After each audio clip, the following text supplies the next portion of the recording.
For advertisement, call 8125893028. Our Gmail maxtvtelugu@gmail.com. Om Namah Shivaya. Om Namo Narayanaya. Naradrushti Karma Nivarana Sanchita Karma Prarabdha Karma Agamika Karma Nivarana Sakala Dosha Dagda Tulabara Kala Bhairava Namo Namaha. Pradamam Shailaputri Dvitiyam Brahmacharini Trutiyam Chandragantika Kushmandeti Chaturdham Panchamam Skandamateshu Sastamam Katyayanicha Saptamam Kalaratri Astamam Mahagauri Navamam Siddhiratri Sri Rajarajeshwari Devyai Namostute Harihi Om. మా ఛానల్కి స్వాగతం. చూస్తున్న వీక్షకులకు ప్రేక్షకులకు ప్రియ కాళ భైరవ భగవద్బంధులకి స్వాగతం పలుకుతూ మమ్మల్ని ఎంతగానో ఆదరిస్తూ ఉండబడినటువంటి ప్రియ సోదర సోదరీమణులకు స్వాగతం పలుకుతూ అందరికీ ముందస్తుగా విజయదశమి పండగ శుభాకాంక్షలు.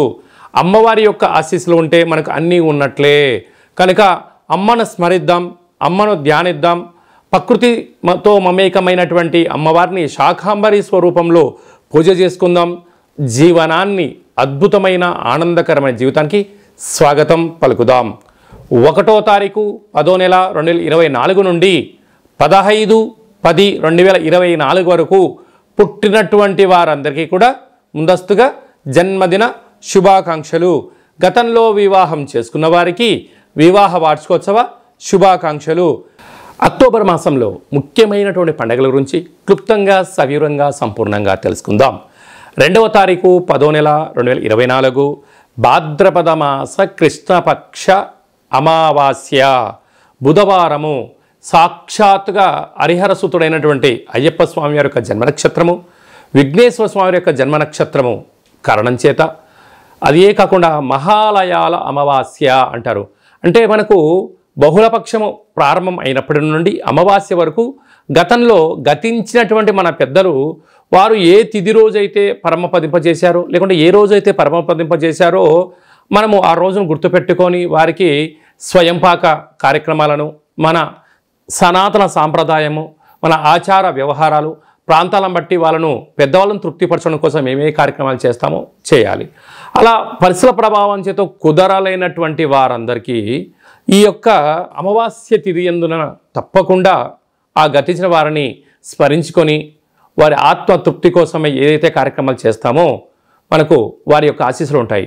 అలాగనే బ్రాహ్మణుడికి కానీ స్వయంపాకం దానం ఇవ్వడము, గోమాతకు పచ్చడి గడ్డిని తౌడు లాంటివి ఏర్పాటు చేయడము, పక్షులకు అనగా కాకులకు ప్రత్యేకంగా అన్నం వండి వాళ్ళ పేరు మీద ఏర్పాటు చేయడము, బీదలకు ఆహారాన్ని ఏర్పాటు చేయడము, శునకపు మహారాజులకు అనగా కుక్కలకు దానం చేయడం వలన గతించిన వారు ఆ రూపంలో వచ్చి వారు స్వీకరించి మనల్ని ఆశీర్వదించి వెళ్తారు అనేటువంటిది సనాతన ధర్మం చెప్తుంది. కనుక మనం అందరము కూడా గతించిన వారిని స్మరిద్దాం, వారి యొక్క ఆశీస్సులు పొందుదాం.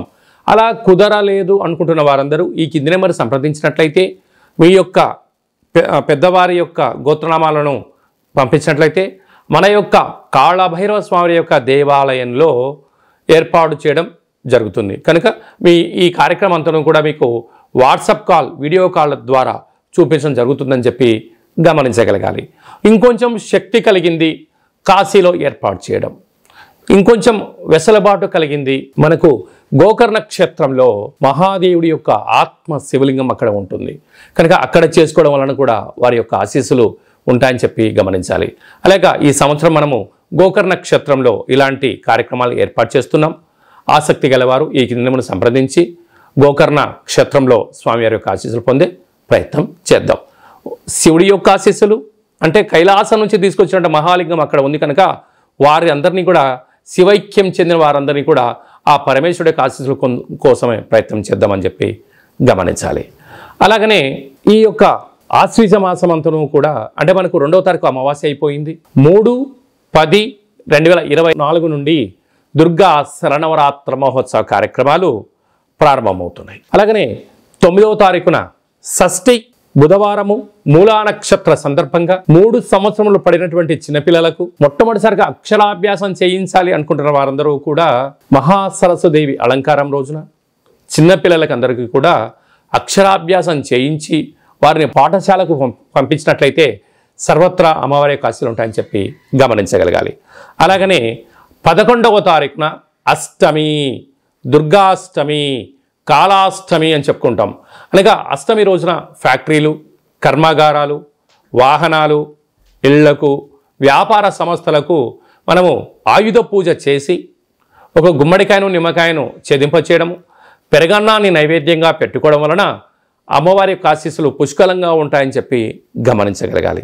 అలాగనే 12వ తారీఖున విజయదశమి పండగ కనుక విజయం కలిగించడం కోసం మనమందరం కూడా ప్రతి సంవత్సరం ఏదో ఒక కార్యక్రమాన్ని దిగ్విజయం పరుచుకోవాలి అనుకుంటున్న వారందరూ కూడా ఆ రోజు అమ్మవారికి పూజ చేసుకొని నమస్కారం చేసుకొని పనులు ప్రారంభించడం వలన జయోహో విజయోహో అనేటువంటి శక్తి మనందరికీ కలుగుతుందని చెప్పి గమనించాలి.